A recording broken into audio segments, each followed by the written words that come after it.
Bismillahirrahmanirrahim. Assalamualaikum warahmatullahi wabarakatuh. Alhamdulillahirabbil alamin. Wassalatu wassalamu ala asrafil anbiya'i wal mursalin wa ala alihi washabbihi ajmain. Amma ba'd.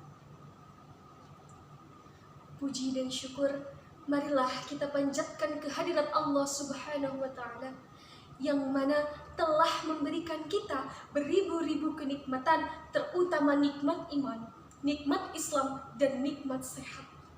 Sehingga kita semua dapat berkumpul di tempat yang insya Allah dimuliakan oleh Allah Subhanahu wa ta'ala. Salawat dan salam semoga tetap tercurah limpahkan kepada baginda kita, yakni Habibana wan Nabiyana Muhammad sallallahu alaihi wasallam, kepada keluarganya, para sahabatnya, tabi'in tabi'atnya, dan tak lupa kepada kita semua selaku umatnya yang insya Allah taat dan patuh terhadap ajarannya hingga yaumil akhir. Amin ya rabbal alamin. Yang terhormat kepada Dewan Juri, yang terhormat kepada Bapak Dr. Junaidi Indrawadi selaku Ketua Pusat Kajian Pancasila Universitas Negeri Padang, yang saya hormati Profesor Ganeferi selaku Rektor Universitas Negeri Padang, dan yang saya hormati para hadirin sekalian. Pada kesempatan kali ini, perkenalkan, saya Hanifah Nur Hasanah dari Universitas Pendidikan Indonesia, jurusan Departemen Pendidikan Kewarganegaraan. Di sini, saya akan memaparkan pidato yang berjudul Revolusi Mental Membangun Jiwa Merdeka Menuju Bangsa yang Sejahtera. Dalam kehidupan sehari-hari, praktek revolusi mental adalah menjadi manusia yang berintegritas, mau bekerja keras, dan punya semangat gotong royong. Revolusi mental adalah suatu gerakan untuk membina manusia Indonesia agar menjadi manusia baru yang berhati putih, berkemauan baja, bersemangat elang Raja Wali, berjiwa api yang menyala-nyala. Gagasan tersebut merupakan gagasan revolusi mental yang pertama kali dicetuskan oleh Presiden Soekarno pada peringatan Hari Kemerdekaan Republik Indonesia tahun 1956. Soekarno melihat revolusi nasional Indonesia saat itu sedang mandek, padahal tujuan revolusi untuk meraih kemerdekaan Indonesia yang seutuhnya itu belum tercapai. Revolusi di zaman kemerdekaan adalah sebuah perjuangan fisik, perang melawan penjajah, bahkan adanya gencatan-gencatan senjata hanya untuk mempertahankan kemerdekaan negara Republik Indonesia. Tetapi kini, 75 tahun setelah bangsa kita merdeka, sesungguhnya perjuangan itu belum, bahkan tidak akan pernah berakhir.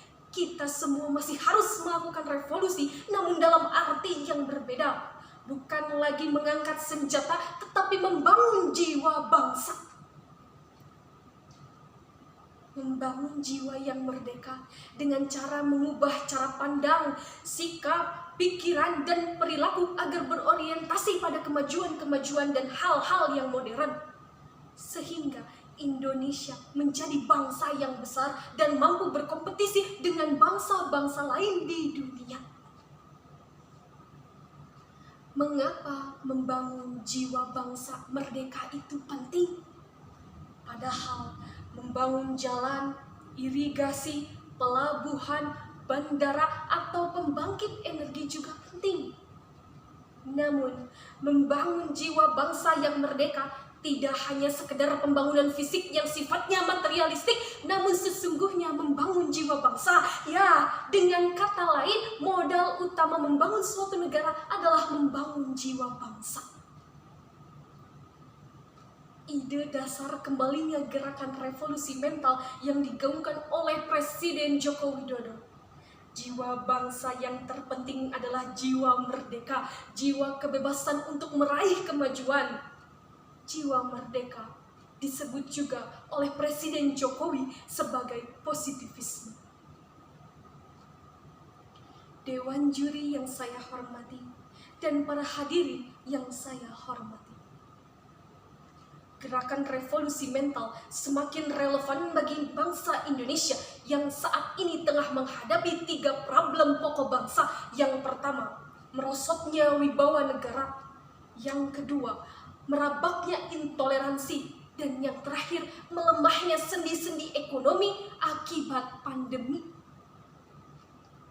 Selain itu, kita juga sudah terlalu lama membiarkan praktik-praktik dalam berbangsa dan bernegara yang dilakukan dengan cara-cara yang tidak jujur, tidak memandang etika dan moral, tidak bertanggung jawab, tidak dapat diandalkan, dan tidak dapat dipercaya.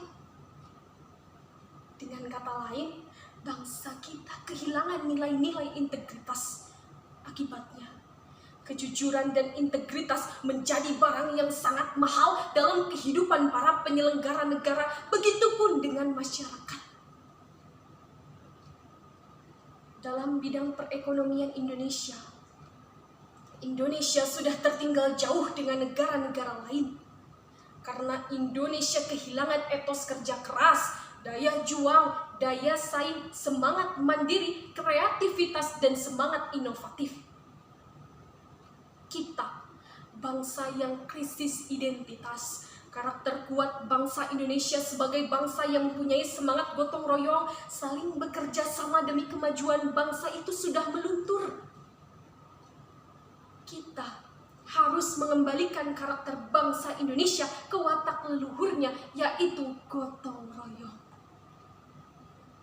Maka dari itu, para pemimpin dan aparat negara seharusnya dapat menjadi pelopor untuk mendorong terwujudnya 5 gerakan perubahan Indonesia.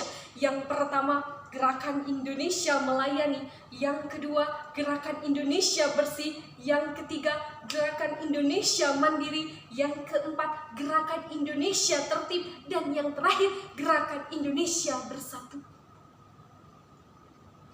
Marilah kita bersama-sama untuk membangkitkan kesadaran dan membangun sikap optimistik dalam menatap masa depan Indonesia sebagai negara dengan kekuatan besar untuk berprestasi tinggi, produktif, dan berpotensi menjadi bangsa yang maju dan modern dengan 3 fondasi rumpun nilai revolusi, yakni integritas, etos kerja, dan gotong royong. Dewan juri yang terhormat dan para hadirin yang saya hormati. Demikian yang dapat saya sampaikan. Semoga yang tersampaikan tadi dapat bermanfaat bagi kita semua. Mohon maaf bila ada yang berkurang dan berkenan di hati para hadirin. Satu hal dari saya, jangan sampai dilupakan. Inetio, integritas, etos kerja, dan gotong royong. Wabillahi taufiq wal hidayah. Wassalamualaikum warahmatullahi